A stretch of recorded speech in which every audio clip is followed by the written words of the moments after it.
Hello everyone, it's Louise Jeffrey here, and I'm here to share with you the online masterclass, Cultivating Self-Compassion and its Importance in Healing Eating and Body Issues. Now, this is a subject that is very, very close to my heart. I believe that self-compassion is a very big part of healing our eating and body issues. I also believe that it's a very big part of really finding true happiness and fulfillment in the world. And so I'd like to share with you today all that I know about self-compassion and all that I've learned throughout my years of teaching women and of my own experiences in healing my relationship with food and with my body. And so I'd like to welcome you to our class. We're going to be together for around an hour today, or just under. And I've got the slides which are coming up for you visually so that you can see them. You'll also be able to hear my voice. What I'd like to ask you to do before we start is to make sure that you have printed off the self-compassion scale, which is one of the handouts that comes with this recording, because we are going to be doing this quiz together, the self-compassion quiz, which will be able to give you an indication of how self-compassionate you actually are. And so if I can ask if you can print that off, and if you need some time, just press pause on this recording, make sure you've got it printed off, and we're going to go through that together. It's a slightly detailed quiz to do. Okay, so I'd like to just share my story, if I may, and tell you a little bit more about me before I start, so that you can get a little bit of a context. I want to share with you a little bit about me, and then also why this topic of self-compassion is so important to me. So I am an eating psychology coach, and I am a psychotherapist, which is a strategic psychotherapist. I also practice acupuncture. But most importantly, I work with women who are faced with eating, weight, and body challenges to help them to transform their relationship with food and with their body so that they can live the life they want to live and love the body they have, and ultimately reach their natural and rightful weight without dieting and without restriction. And so this topic is so important to me because I'd like to share with you my journey and my story. I grew up in South Africa. I come from a large, very vibrant family, very loud family. There was lots of love in our household. However, in our family, we did not find it easy to express uncomfortable or difficult feelings or challenging emotions. And so I learned as a very young girl to use food for comfort. And I have a very vivid recollection of being a child and coming home one day from a particularly challenging day at school with a particular group of girls, and just feeling really, really anxious, and going into my mum's pantry, taking out a packet of biscuits, and then going into my bedroom, crawling under the covers and eating the whole packet of biscuits and just feeling better. And so my emotional eating was something that continued on through into my teens. And it wasn't really ever a problem for me until I reached puberty. And that was when I started to put on weight. And one year in particular, I think I was about 16 years old, we went to a holiday, a family holiday. We went to a beach town. And as teenagers do, we were all hanging out around the pool. And I was sunbathing in my bikini. And there was a group of girls there that I didn't know very well who took it upon themselves to tell me that they didn't think that I should be sunbathing in a bikini because my thighs and my bum were too big. And I remember feeling like I just wanted the ground to swallow me up and take me away, because there were a whole lot of boys there who I was trying to impress. And so I felt so deeply ashamed of my body in that moment. And I remember thinking that this was it. I was never going to allow my body to let me down again. And if I reflect back, I realized that that was the time that I decided to wage war on my body. That was the time that I started dieting. And so I went on a diet, and I started dieting and dieting and dieting, and then the dieting turned into the cyclical binge eating or dieting, binge eating or dieting. I was either on a diet and restricting and exercising like a demon, or I was off a diet and eating whatever I wanted and binging. And the amazing thing was that this continued on for many, many years through to my early 30s. But despite being a fairly open person, my binge eating was something that nobody knew. I didn't share it with anyone, not my family, not my closest friends, because of the deep shame that was associated with the binging. And so I got to a point in my early 30s when I remember thinking to myself that I just couldn't go on like this anymore. It was just too exhausting, just taking too much of my time, too much of my energy, constantly thinking about food, obsessing about what I was going to eat, obsessing about how much exercise I was going to do, feeling like I had no willpower, no control, and just feeling really depressed about it all. And I kind of reached this critical point where I just knew that something had to change. And so I started researching. And I researched and I researched and I researched binge eating. And finally, I happened upon the teachings of Mark David, who's the founder for the Institute for the Psychology of Eating. And it was through his work and through his teachings that I started to really discover what my relationship with food was all about. And I then went on to study eating psychology. And it was through the study of eating psychology that I healed my relationship with food, and that I learned how to be self-compassionate. And I then decided that I was going to go on and help other women to do the same. Now, the most beautiful thing about my journey is that I can now eat what I want in moderation without guilt. I am able to relax around food. I feel comfortable in my own skin. I feel for the first time in my life that I absolutely know who I am and what it is that I want. I feel truly authentic about being Louise Jeffrey. And that is one of the most beautiful things to be. And self-compassion and the peace of self-compassion has been a huge part of this healing journey for me. And so that's why I really want to share this, this part of the journey with you. And that's what I'm going to do today. All right, so what are you going to learn today? Today you're going to learn the difference between self-esteem and self-compassion. You're going to learn why self-criticism is in fact so harmful to us, and why self-compassion is in fact the only way. It's the only way to healing, it's the only way to transformation, and it's the only way to a peaceful relationship with food and with your body. I'm going to teach you why self-compassion is important when you're healing your body and your food issues. I'm also going to talk to you about the elements of self-compassion, what makes up self-compassion, and what it's all about. I'm going to teach you how to start integrating these elements into your daily life.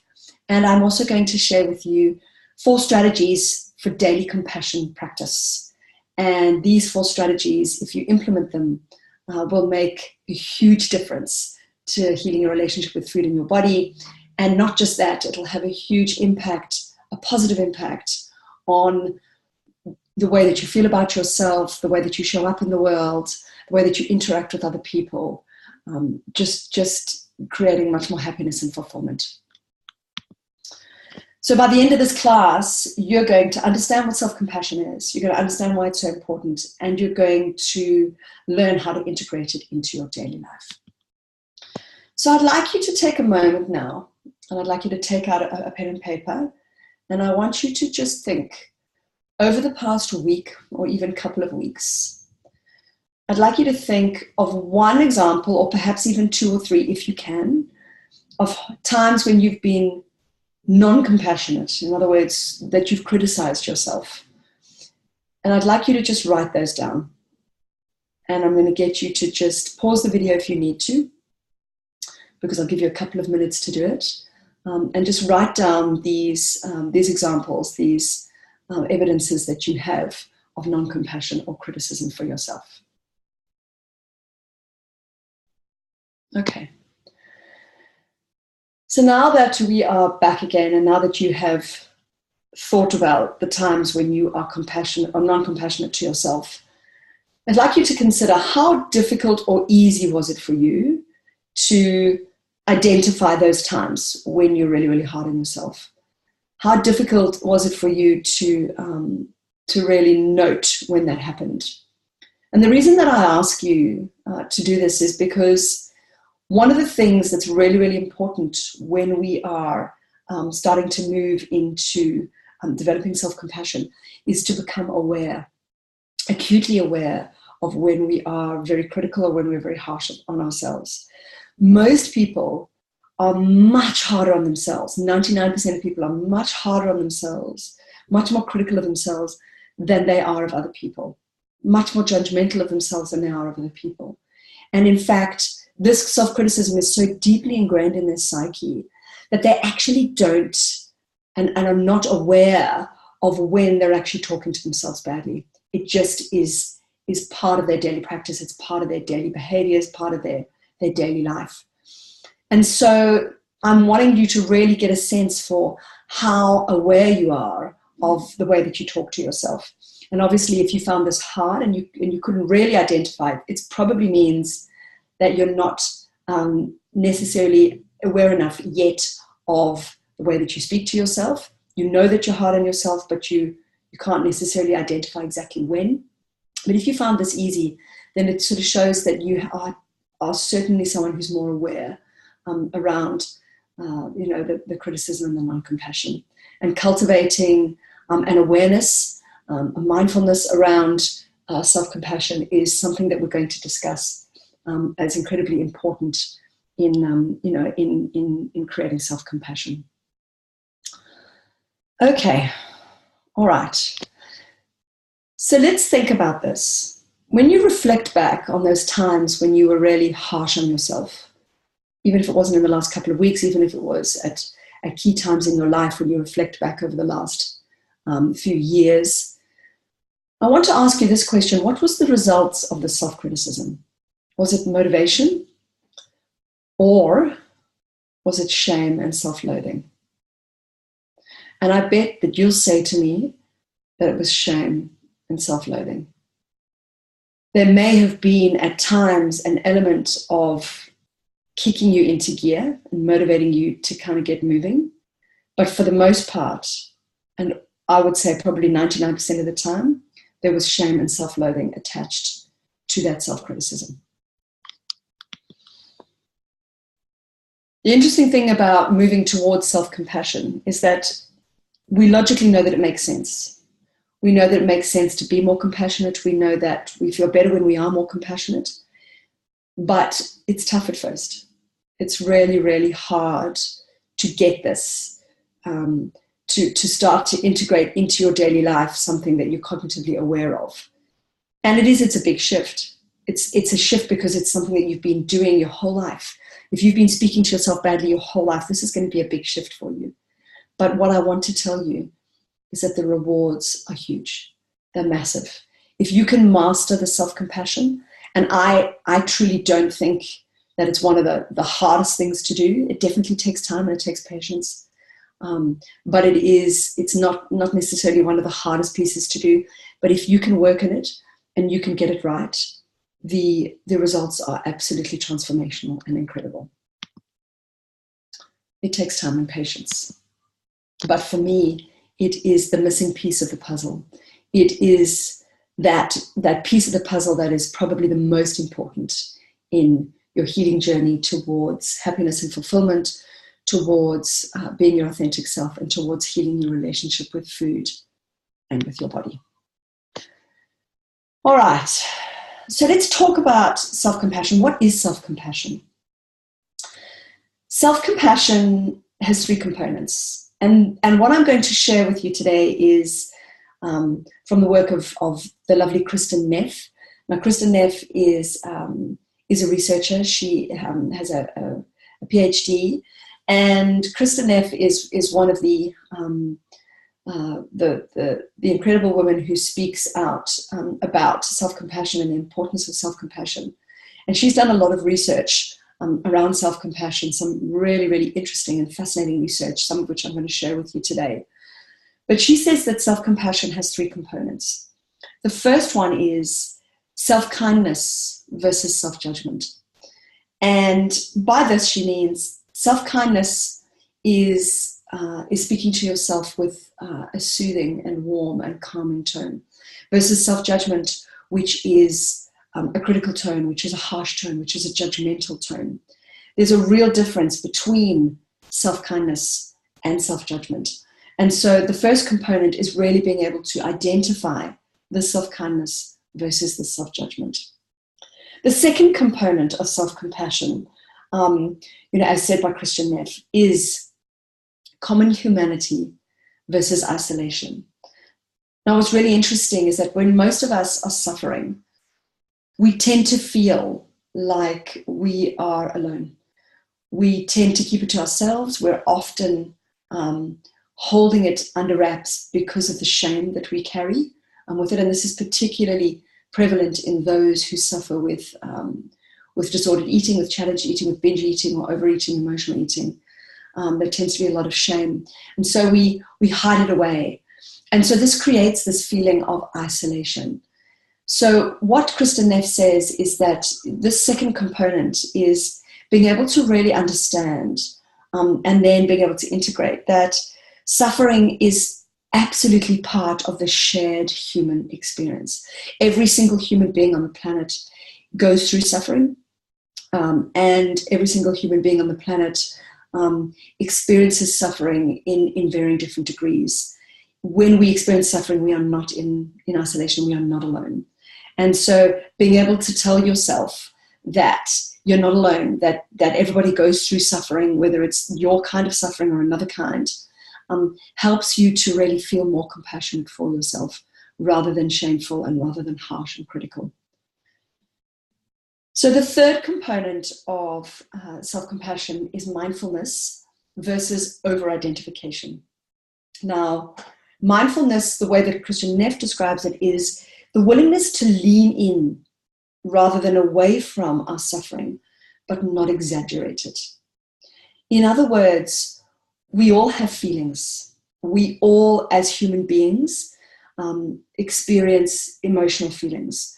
Now, Neil Donald Walsh describes our feelings in his book, Conversations with God, as the feelings are the language of the soul. They are the expression of who we are. And so for most of us, when we grew up, we weren't given the opportunity as children. And if you were, I would say that we would consider you particularly lucky. But even if you came from love, most of us weren't given the opportunity to express our feelings in a safe way, to express our anger, to express our sadness, to express our anxiety, to express our fear in a safe and secure and contained environment. So we learned to fear our emotions. And when we're young, our emotions are very big. They're huge. They feel so much bigger than us, especially when we're small. And so we start to fear our emotions and we start to shut them down. And what happens is as we grow up, the unconscious mind sees the feelings as a threat, and it sees the feelings as a part of us that we need to try and attack or destroy.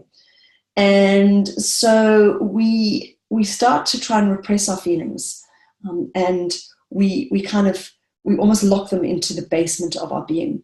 And the way that I describe this to people who come into my workshops and in my one-to-one practice is that it's interesting that when we lock our feelings in the basement, there'll be times when the feelings are knocking on the door and knocking and knocking and knocking really, really loudly, and we can hear them, and we're feeling anxious and we're desperately trying to get them away. We might eat them away, we might drink them away, we might keep ourselves busy or distract ourselves to keep them away. But if we actually open the trap door of the basement and we allow them out into the living room, they'll look us in the eye, and if we're prepared to look them in the eye, they'll actually leave through the front door. They may come back every now and again through the front door, but every single time that we acknowledge them and we look them in the eye, they leave again and they disappear. The repression of the emotions gives them huge power and huge force. And so when we repress the emotions, we are very often giving them the opportunity to control us because of the power that they have. And so the way that I like to describe it is like this, is that I describe feelings as like children. Feelings are like children in the sense that you don't want them driving the car, but you don't want them locked in the boot either. What you want is for them to be safely locked or safely strapped in, sorry, not locked, but safely strapped into the back seat of the car so that you can see them and you can tell them that you acknowledge that they have needs, but that you're not going to let them control your life. And so the way that Christian Neff describes this over-identification is that when we over-identify with our feelings, when we allow the feelings to drive the car, we are in fact allowing the feelings to run our lives. We're allowing our feelings to really be the ones who drive the way that we feel about ourselves, to drive our actions and to drive our behaviors. And this is actually called emotional reasoning. It's when it's a cognitive disorder in psychology, and it's when we allow the feelings to drive our decisions, to drive our actions, to drive our behaviors. And this is what Kristen Neff is talking about when she talks about over-identification.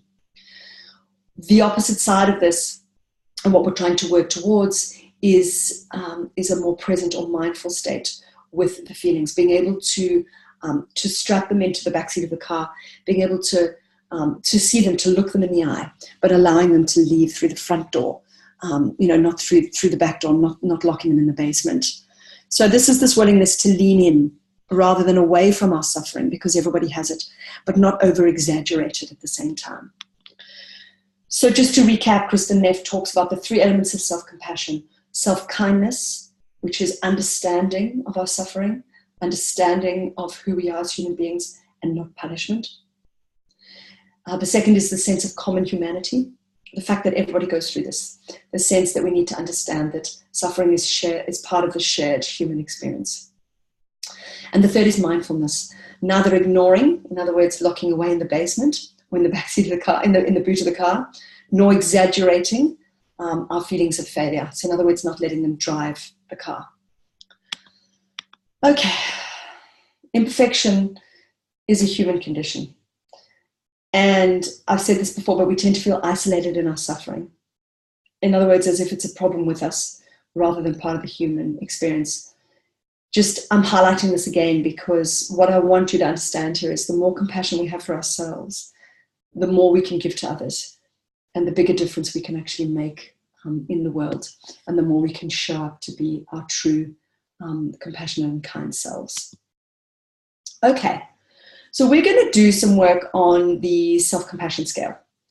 And this is a quiz. And what it's going to do is it's going to tell us, or it's going to allow us to help you to see how compassionate you actually are with yourself. And so what I'm going to do is ask you to take out the self-compassion scale, pull it out next to you, and take out a pen. And what I'm going to ask you to do is to read each statement that is on the self-compassion scale, and to the left of each number, not where the dotted line is to the right of the number, but to the left of each number of each item, I want you to read the statement and then indicate how often you behave in the stated manner, okay, using the following scale. 1 is almost never, and 5 is almost always. So 3 would be, I'm not sure, kind of somewhere in the middle. 1 is almost never, 5 is almost always, and 2 might be somewhere between almost never and I'm not sure, and 4 might be somewhere between 5 and almost always. Okay, sorry, between 5 and somewhere in the middle.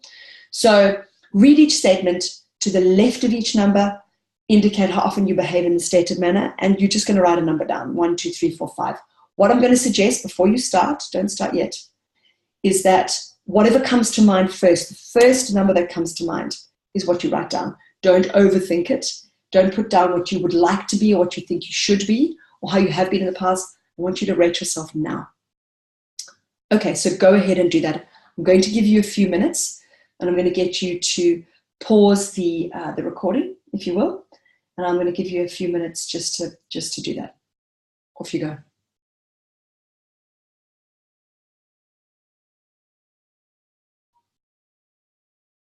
Okay. All right. So now that you have filled out the self-compassion scale, now that you've put a number to each statement, to the left of each statement item, what I'm going to get you to do is to score yourself. So what I want you to start with is, the first thing I want you to do is to copy the scores for self-kindness, for common humanity, and for mindfulness as they are into the dotted area to the right of the item number. So what you're going to do is you're going to start with self-kindness, which is the purple. Then you're going to do common humanity. And then you're going to do mindfulness, which is green. And common humanity is blue. So let's start with self-kindness. Now copy these scores across to the right, exactly as they are. So if there's a 1, you'll put a 1. If there's a 2, you'll put a 2. If there's a 5, you'll put a 5.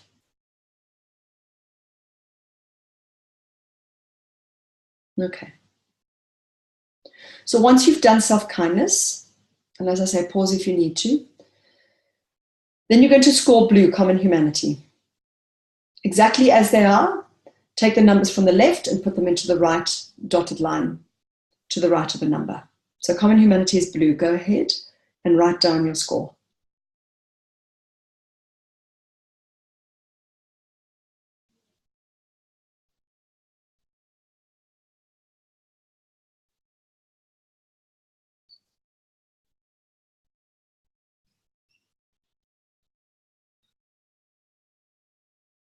Okay, so after you've done that, I want you to go ahead and do the green, which is mindfulness. Copy it into the right of the item number, actually as it is. So 1 equals 1, 5 equals 5, 3 equals 3. Pause if you need to.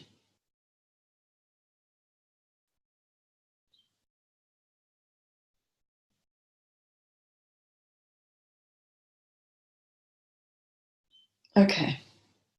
All right, second step, we're going to reverse score self-judgment, which is yellow, isolation, which is red, and over-identification, which is gray. So reverse score means if you've got a 5, you're going to score a 1, the complete opposite. If you've got a 4, you're going to score a 2. A 3 will remain a 3. A 2 will become a 4. And a 1 will become a 5. Okay, so we're just using the mirror reverse score. So let's start. I want you to reverse score self-judgment, which is the yellow items, yellow statements.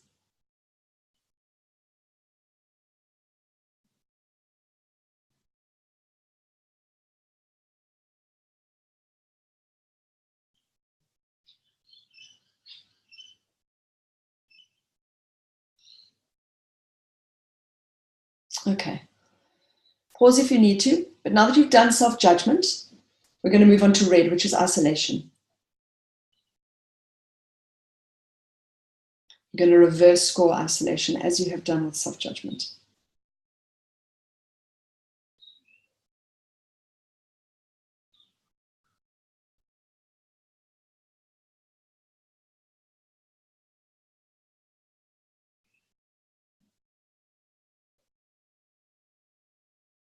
Okay.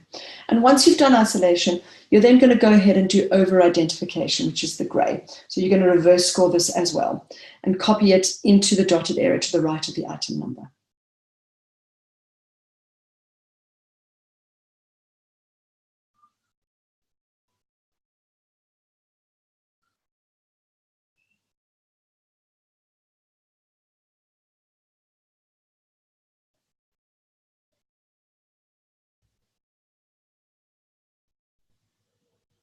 Okay. So now you've got a score on the left of the item numbers and you've got a score on the right. What I want you to do is you're only looking at the scores on the right. In other words, the second scores that you inputted, that you wrote down. I want you to total your scores for each category and then divide it by the number stated in the total column to get a final score. Okay, so you will take self-kindness and you'll take your total score as an example, and then you'll divide it by 5 and give yourself a score. You may need a calculator for this. So you can use a calculator on your phone, or you can use a calculator in your computer, or if you can work it out approximately in your head, that's also fine too.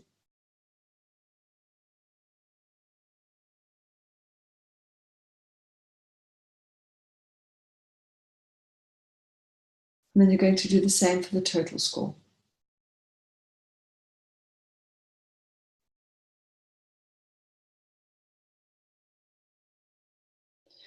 So now you should have a number between 1 and 5 in each of those categories and in your total score. And if you need to pause the recording because you need some time to work it all out, then go ahead and do so. Okay, so what do these scores mean? So Kristen Neff says that and this is her self-compassion scale that I'm actually using. A score of 1 to 2.5 shows low self-compassion.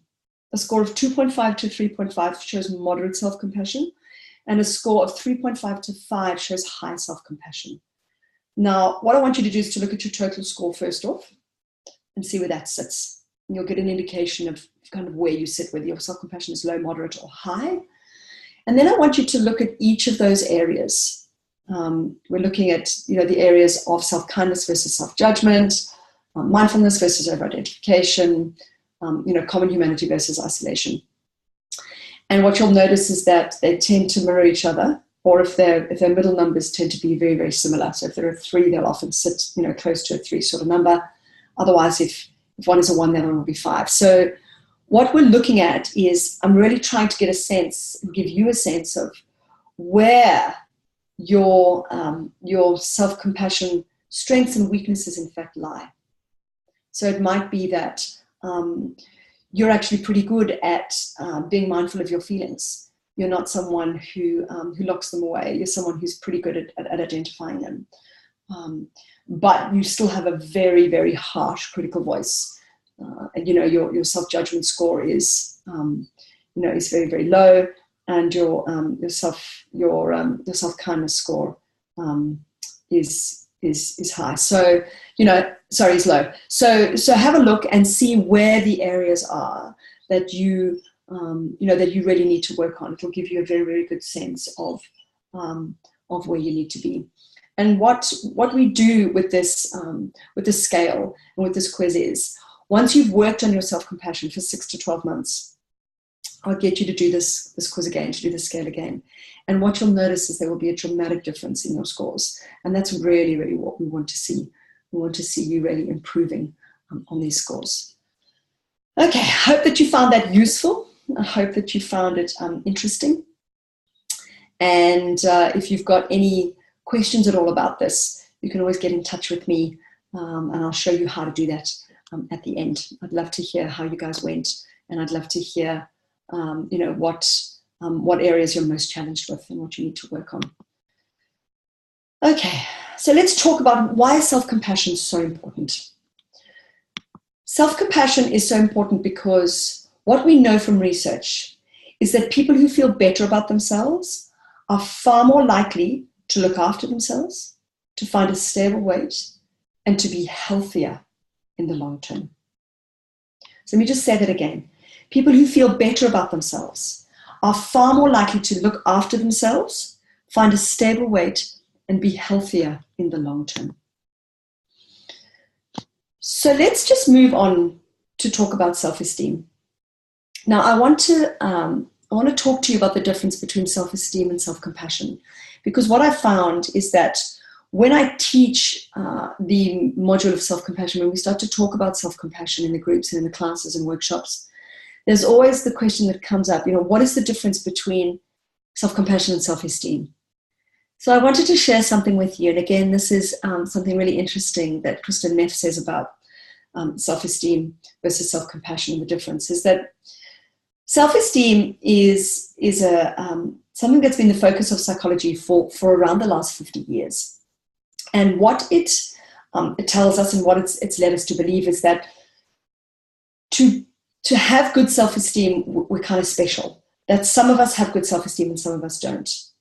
And those that have good self-esteem are above average. And this is cultural. It's part of the way that we view things in our culture.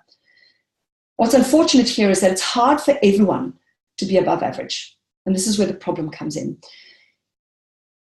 we don't really want to be average in our world today. Average is seen to us to be not good enough, satisfactory. All of us want to be achievers. We want to be overachievers. We want to be the best. But not everybody can have great self-esteem. And so what happens is when we feel less than because we don't have good self-esteem, we start to compare ourselves. And we start to compare ourselves to others to make others look worse so that we can look better. And so there's a real kind of negative shadow to self-esteem that you don't get with self-compassion. And I want to share with you what Kristen Neff says about it. And she kind of puts it so beautifully. She says that, it's almost become a truism in our culture that we need to have high self-esteem in order to be happy and healthy. And psychologists have conducted thousands of studies which all tout the benefits of self-esteem. They have spent over 50 years really studying this and making it something that is right at the forefront of psychology. And think about it this way. Teachers are encouraged to give all their students gold stars so that each one can feel proud and can feel special. And I know in Australia, I'm not sure what it's like in so much in the rest of the world, but certainly in Australia, there's this real kind of drive at schools in particular to make sure that everybody gets a trophy, that everybody feels special, that everybody doesn't feel excluded. But there's a real sort of problem with this. Because we're told to think positively of ourselves at all costs, what we're finding is that we need to continually evaluate ourselves positively because we're constantly pushed. There's positive thinking, we've got to think positively, we've got to be the best, we've got to you be the standout, be the shining star. We're constantly having to evaluate ourselves positively, and this actually comes at a high price, and this is where the comparison comes in. The main problem with having high self-esteem is that it requires feeling special and above average, as I said. And to be called average is actually generally in our culture, it's considered an insult. I'll think of an example. Ooh, how was your school report? Oh, well, it was satisfactory. It was a C. Well, ouch, that's not great at all. And of course, it's really logically impossible for every human being on the planet to be above average. At the same time, we just can't. So we develop in our culture what we know as a self-enhancement bias, which essentially refers to the tendency to think of ourselves as superior to others on a variety of dimensions. So studies have shown that most people feel that they're friendlier, or they're more popular, or they're funnier, or they're nicer, or they're wiser, or more trustworthy, and more intelligent than others. And ironically, most people actually think that they're above average in the ability to view themselves objectively, which is actually not true. But the result of wearing these rose-colored glasses isn't actually as pretty as it's made out to be. The need to feel superior results in a process of social comparison and constantly needing to compare ourselves to others. And we're constantly trying to puff ourselves up and put others down. Think of the film Mean Girls. I don't know if you guys have seen that, but you'll understand what I'm talking about when you reflect back or you think about that movie. Bullies generally tend to have high self-esteem, for instance, because picking on people weaker than themselves is actually an easy way to boost self-image. But one of the most insidious consequences of the self-esteem movement over the last couple of decades is the narcissism epidemic. And what we know from people who've really examined the narcissism levels of people over the years and over essentially the last kind of 20 to 30 years is that we know that during the last 20 years, narcissism scores have actually gone through the roof. And what they found through one particular study is that 65% of modern day students actually are scoring higher in narcissism than previous generations. And not coincidentally, students' average self-esteem levels have risen by an even greater margin over that same period. So at the same time as, we're trying to see ourselves as better than others, we also tend to kind of put ourselves down and to use self-criticism far more than we used to because we don't meet the high standards of our expectations. And the problem is that as soon as our feelings of superiority slip, which they're inevitably going to do, our sense of worthiness takes a complete nosedive. And we swing wildly between overly inflated and overly deflated. And we're constantly looking to others to validate how we feel about ourselves. And we're on this constant sort of emotional roller coaster ride. And I don't know if you have ever felt this way, where you're feeling particularly down one day and then something happens and you notice that you suddenly feel great about yourself again. And it wasn't actually something that you actively worked on yourself. It was kind of, you got a job offer, or someone said something nice to you, and suddenly you noticed that your self-esteem was better, that you felt better about yourself. And what we know is that this constant kind of emotional roller coaster ride eventually leads to anxiety and leads to depression. So if self-esteem is not the answer, then what is? What's the alternative to self-esteem? How can we feel good about ourselves without needing to compare and to feel better than others? And Kristin Neff says the answer is self-compassion. So she says that self-compassion involves being kind to ourselves when we're having a tough time. Kind to ourselves when we notice something about ourselves that we don't like. Kind to ourselves when things are just not going the way that we planned. So rather than being cold or harshly self-critical or judgmental, it's really about being kind to ourselves. And it's also about recognizing, as I said, that the human condition is imperfect, so that we feel connected to others when we fail or suffer rather than alone. And then obviously she talks about this last component of mindfulness, which is the recognition that we are suffering, and non-judgmental acceptance of these painful emotions that we have, rather than exaggerating them into drama. So the beautiful thing I think about self-compassion is that it doesn't demand that we evaluate ourselves positively. It doesn't demand that we see ourselves as better than others, or that we need to compare. But what it does do is it creates positive emotions that kick in exactly when our self-esteem falls down. They are more consistent. So when we don't meet our expectations or fail in some way, we can still use self-compassion rather than rely on this all-elusive self-esteem, which waxes and wanes. And what it means is that our sense of intrinsic self-worth is stable, it's consistent, and it's constantly available to us. It's something that we can tap into, that we can use at any time.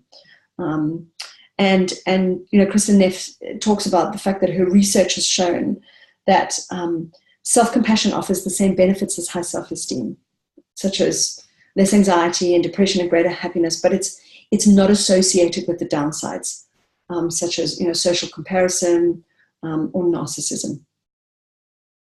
So instead of endlessly chasing self-esteem as if it were this kind of pot of gold at the end of the rainbow, what Kristin Neff suggests is that we encourage the development of self-compassion.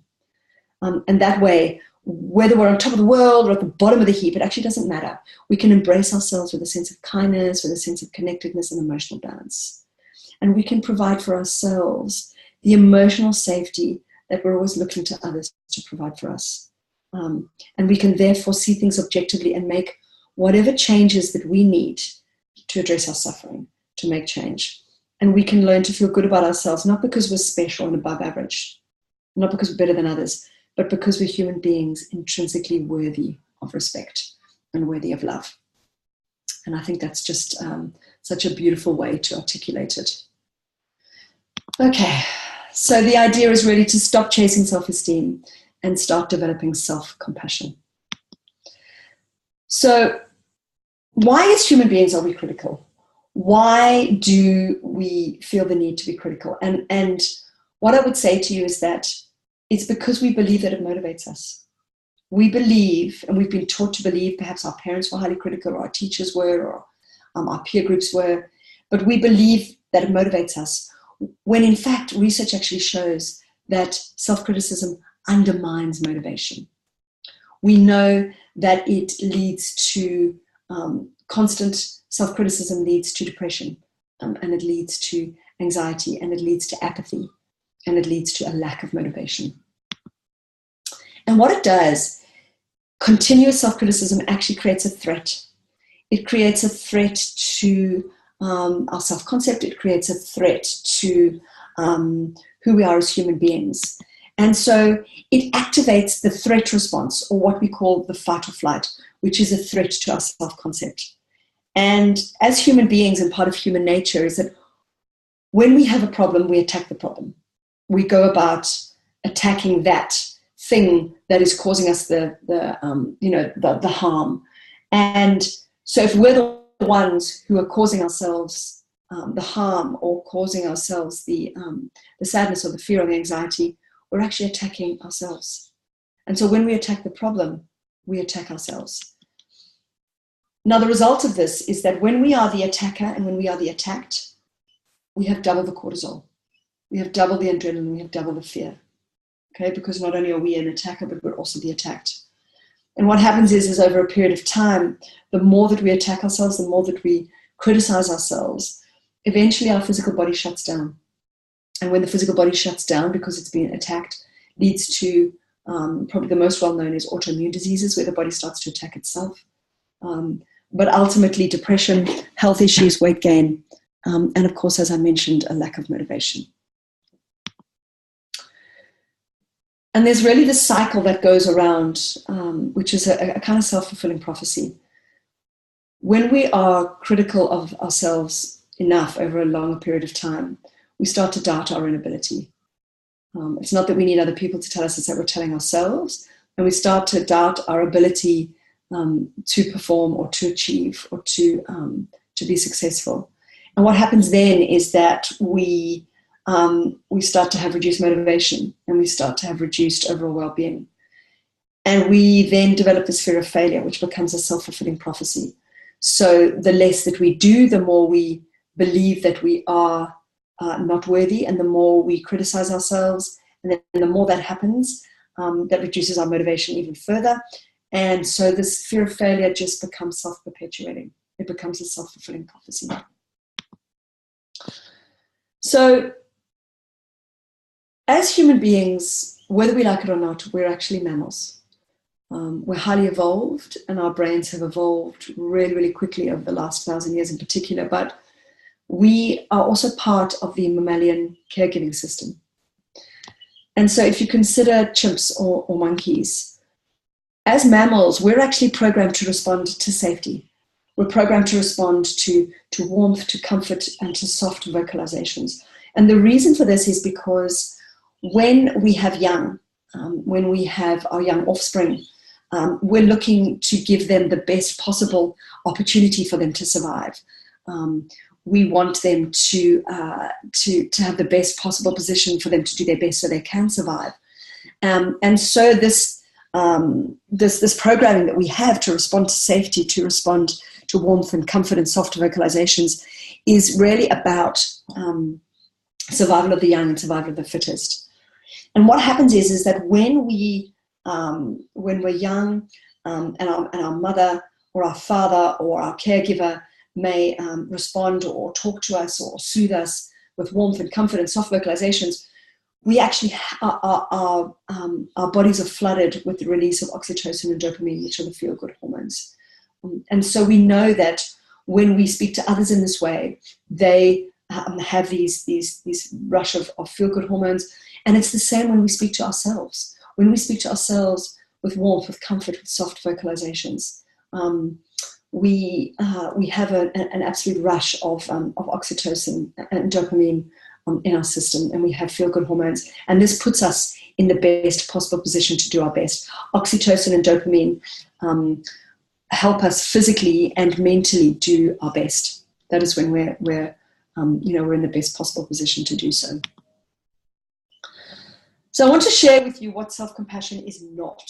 Self-compassion is not. It's not self-pity. It's not overindulgence. And it's not selfishness. And it's not always me. I have many people who often put up their hand when I'm teaching self-compassion and say, but if I'm not hard on myself, I'm not going to get anywhere. And isn't speaking to myself softly and being nice to myself, isn't it just really a little bit overindulgent? Isn't it just selfish and kind of self-centered? And aren't I going into the whole sort of, poor me kind of syndrome? And what I would say to you is that, no, absolutely not. Self-compassion has all the benefits of good self-esteem, but without the pitfalls. It doesn't have the narcissism, the social comparison, the ego, or the defensive aggression. Self-compassion is not all of those things that I've just described, the self-pity, the poor me, the selfishness. It's so much more than that. It is a way of being that puts us in the best possible position to achieve and to do our best. Now, there's a lot of really, really interesting research that's linked to self-compassion. And Kristen Neff has done a lot of this research herself, and she has access to a lot of it. But there are a few things that really stand out, in terms of those people who are compassionate to themselves. We know that those that are the self-compassion, who have self-compassion, or who treat themselves with compassion, have a far better life satisfaction score. They have a vastly improved well-being or sense of well-being. They have less anxiety and depression. They're less likely or have less of a tendency towards perfectionism. They make better choices. They tend to live healthier. They have an increased sense of fulfillment. They have increased happiness. They definitely have better interpersonal relationships and communication skills.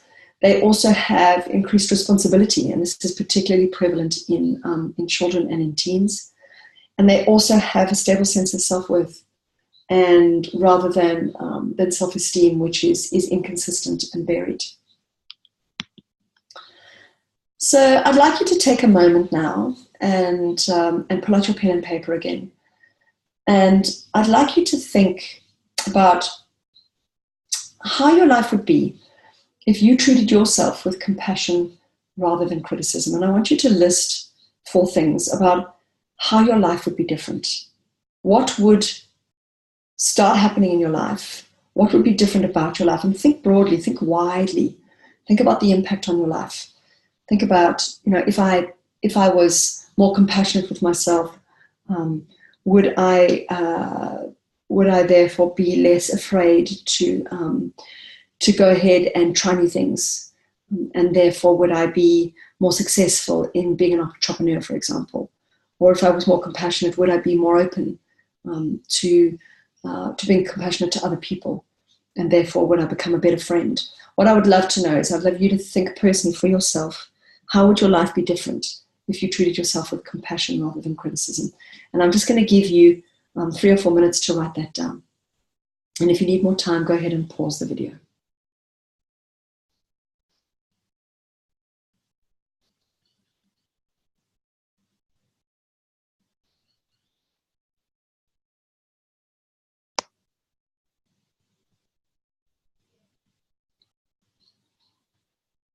Okay. So pause if you need more time to write. Which you probably do because I've given you less than a few minutes. I'm just trying to make sure that we don't go over time. Okay, pause if you need to, and then continue on. I want you to keep these 4 things really top of mind when you are starting to integrate your daily self-compassion practice. When you're focusing on self-compassion, I really want you to think about what it is and how your life will be different when you're more compassionate. Because if you become aware of why you're doing this, you're far more likely to continue on with your practice. You're far more likely to be motivated towards being compassionate to yourself. Okay. So how?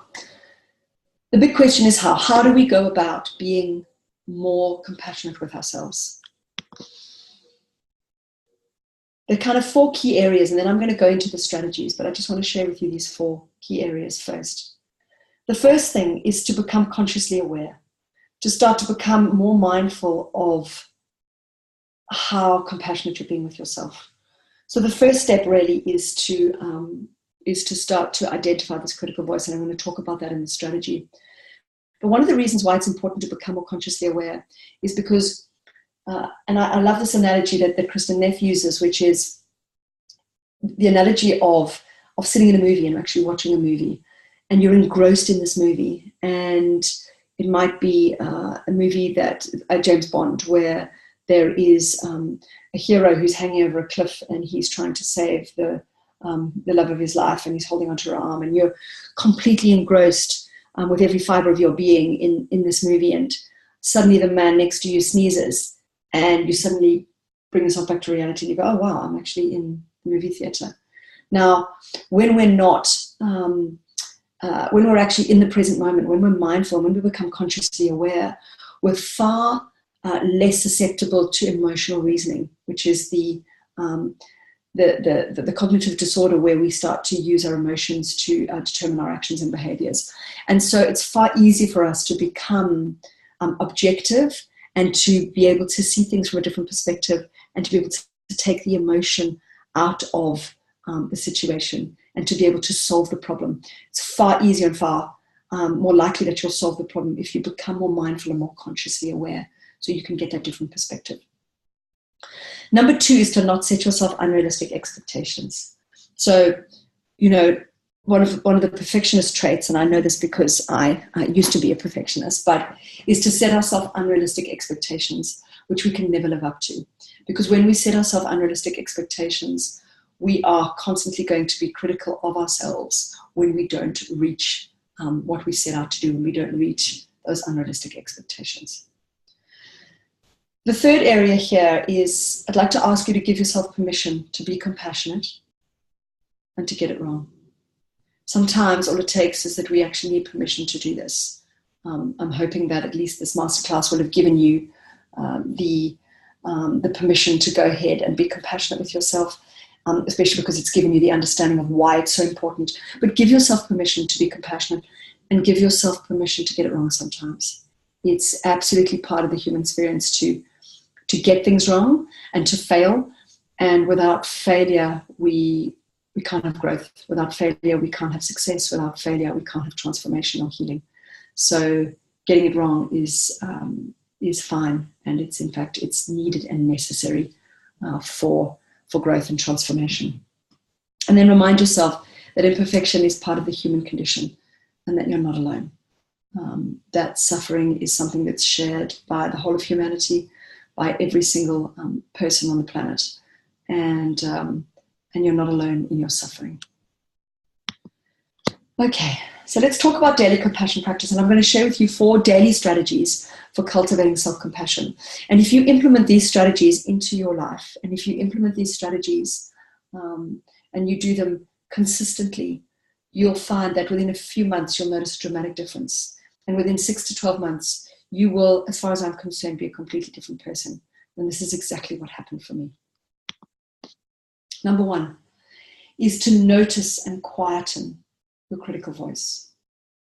So all of us have got a critical voice. All of us have got, and some people describe it as the Lucifer on their shoulder, but have got this critical voice that is harsh on them, that kind of hangs around and says nasty things when you, as an example, walk past yourself in a mirror. So notice that critical voice and create an awareness around it. And one of the easiest ways to do this that I suggest doing it is to actually give it a name and to give it a personality. When you give it a name and a personality, it helps you to enter into a dialogue with it and to start to really see it for what it is, to become more aware. It almost helps you to differentiate your true self from this critical voice, which is actually separate from you. It's not who you are. This critical voice is not that you weren't born with this critical voice. You were born without it. You were born perfect and whole and believing that you were absolutely part of God and amazing and could achieve anything in life. And it was only through your life experiences or from the people around you, and because we're sponges when we're children, we take on board everything that's said, and then the unconscious mind formulates opinions, and we create this critical voice which the unconscious mind believes keeps us safe. And so we have to start noticing this critical voice and creating an awareness around it. And so give it a name, give it a funny name, a humorous name, and really identify its personality. Talk to yourself about what kind of personality this critical voice has, and try not to demonize it too much, because that doesn't always help either, because then we enter into this kind of real battle. But rather try and make this light and lift the energy. But what we really want here is for you, once you've given it a name and a personality, is to start to set clear boundaries against it. And by that I mean is really starting to say, no, actually, I'm not listening to what you have to say. I hear what you have to say, but I've decided not to take it on board. I've decided to see things differently. And I've decided to replace you with a softer, kind of more soothing voice. And the way that I get people to do this when they're really struggling is to get them to ask, what would I say to a close friend or a child, whether it's your child or someone else's, who's struggling with this? What would you say to them? And start to say the same thing to yourself. The most important thing here is to change the dialogue with this critical voice, is to identify it and to start changing the dialogue. Start setting those emotional boundaries. Start getting assertive, as if this critical voice is somebody who's abusive in your life. Because if you think about it this way, most of us would never speak to another person or allow someone else to speak to us the way that we speak to ourselves. If we speak to ourselves harshly, it's tantamount to self-abuse. And that's not what we want. Okay. Number 2 is to let the body know. Now, I am a big fan of creating anchors. This is an NLP technique. Anchors are really, really important when we're cultivating self-compassion, because we know that emotions are stored in the body, and we know that change and transformation happens a lot quicker when we use the body and we use the physiology to release the negative emotions and to replace them with positive ones. And so I like to use this gesture of both hands over the heart space as a physical anchor to cultivate self-compassion. And so to give you and to show you what I mean by this, I'm actually going to ask you to find a place to sit.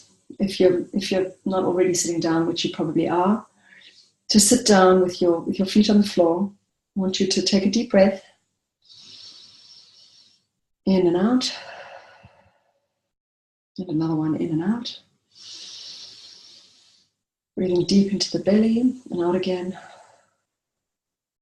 And one last time, breathing in and out. And then putting your right hand and your left hand on top of one another, whichever way feels more comfortable for you, and putting them over your heart space as a physical anchor. And I want you to just, as your eyes are closed, I want you to feel the warmth. Feel the warmth beneath your hands, for your heart space, for your body. And I want you to breathe deeply in and out through your heart space. I want you to imagine that on the outside of your hands there's a nose. It's called the heart nose. And I want you to breathe through this heart nose. And as you breathe in, expand the energy in your heart space like a balloon. And then as you breathe out, just relax and allow that balloon to just contract once more. And expand and contract the energy in your heart space by breathing deeply in and out through your heart nose with your hands there. And then I want you to speak these words to yourself. You can speak them out loud or you can say them silently, but I want you to say them in a warm and caring tone. This is a moment of suffering. Suffering is part of life. May I be kind to myself in this moment. May I give myself the compassion that I need. I'm going to say it one more time. This is a moment of suffering, and suffering is part of life. May I be kind to myself in this moment. And may I give myself the compassion that I deserve and that I need. And I want you to notice now how it feels to feel compassionate for yourself. Just notice how it feels in your body to have this compassion for yourself. Notice how it feels beneath your hands. And I bet you that what you're feeling is warmth and love, comfort. This is self-compassion. This is the feeling of self-compassion. And I want you to be able to identify this. And from now on, every time that you're replacing your harsh critical tone with a softer, more soothing, gentle, caring and compassionate one, put your hands over your heart. And as you do so, the cellular memory of the compassion that you've just felt will come flooding back. Anchor it into your physiology, anchor it into your cells. Feel this compassion for yourself. It's truly transformational. Okay, so opening your eyes. Strategy number 3 is to keep a compassion journal. Now, I truly believe that journaling is one of the fastest ways to healing and transformation. If you are someone who's ready to really work with self-compassion, if you are someone who's really ready to let go of the critical voice, of the harsh voice, and transform your relationship with yourself and become your true authentic self and to stand up in the world, then journaling is the way to do it. Because if you journal, you process all the emotions that are going to come up for you as you're going through this transformation and on this journey. And there's something about journaling that really helps us to process, to let go, and to move through the emotions that we're feeling, and to move on. And so what I like to do is to journal 5 to 10 minutes every night before I go to bed. I try and make this a daily practice. You can do it in the morning. Some people say that in the morning is even better, because at night you've done a lot of processing through your sleep. And so allowing yourself to kind of let it all out and to put it onto paper is hugely cathartic and deeply healing. But you can choose whatever you would like to do. All I would suggest is that you choose one particular time of day, and that you go with that time of day, and stick with it, because then it becomes part of your routine and part of your rhythm, your daily rhythm.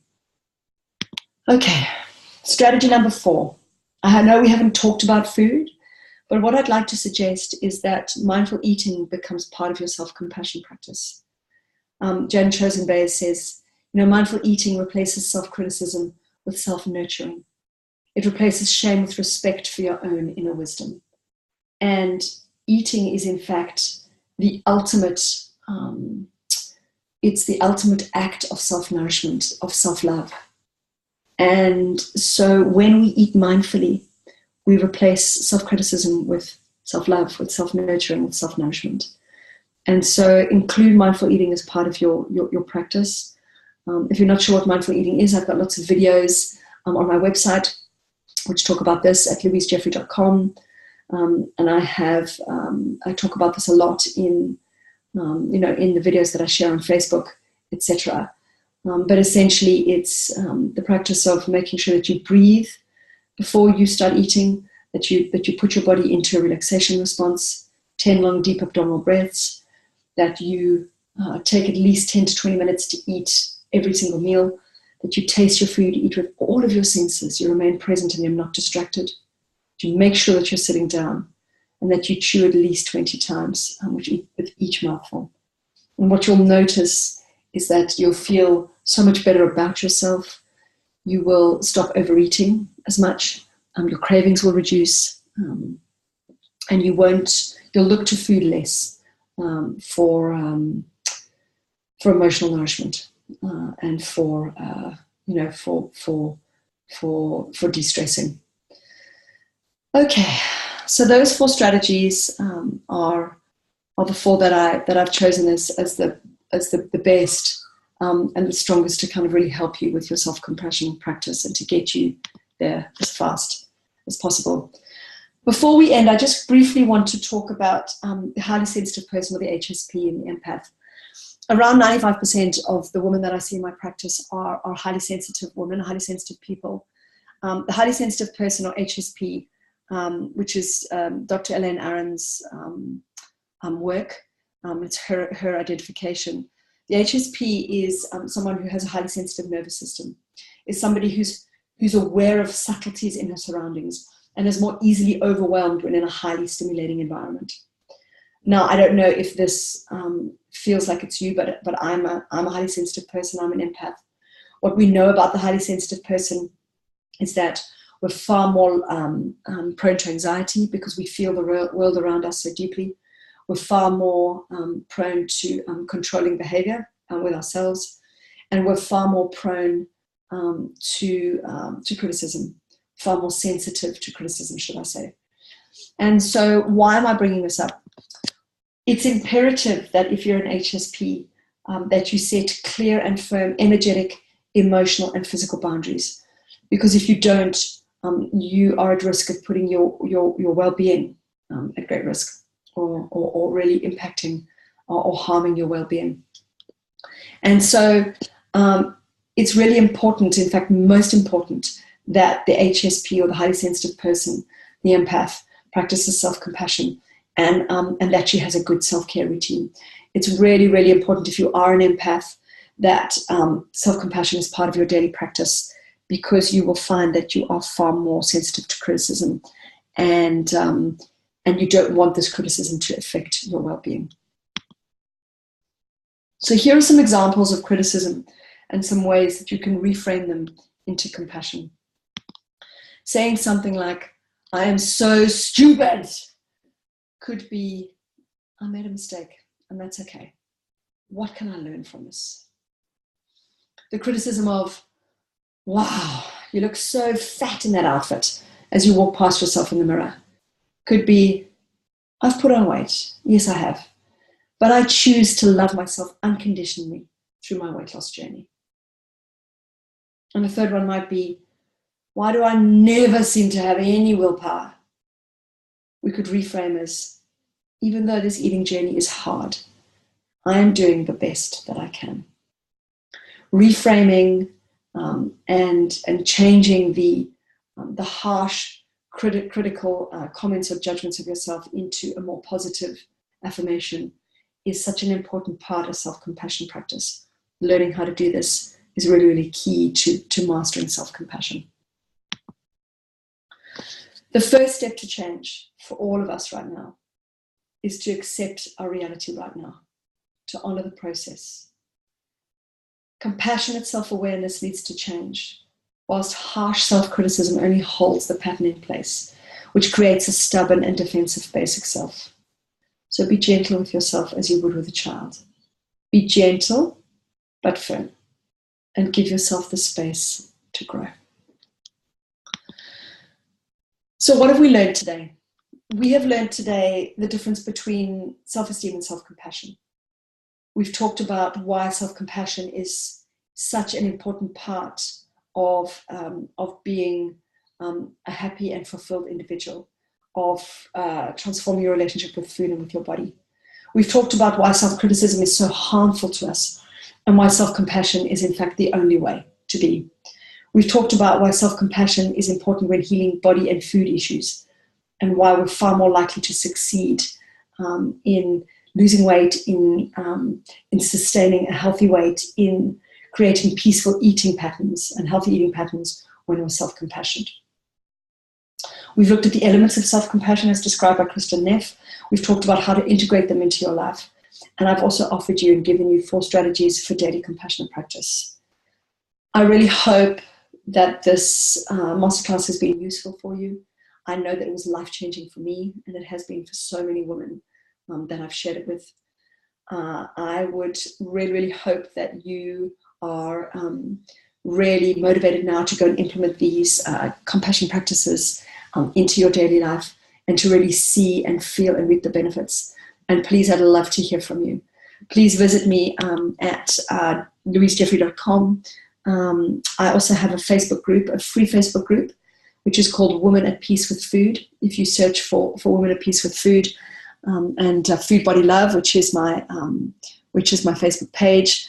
But Women at Peace with Food is a free Facebook group where I offer free coaching and advice on an almost daily basis. I share resources, I share handouts, and I'd love to hear from you in there. I'd love to hear from you how this self-compassion module was, how your practice is going, and to open the conversation, and to share in your healing and to share in your transformation, and of course in your challenges as well.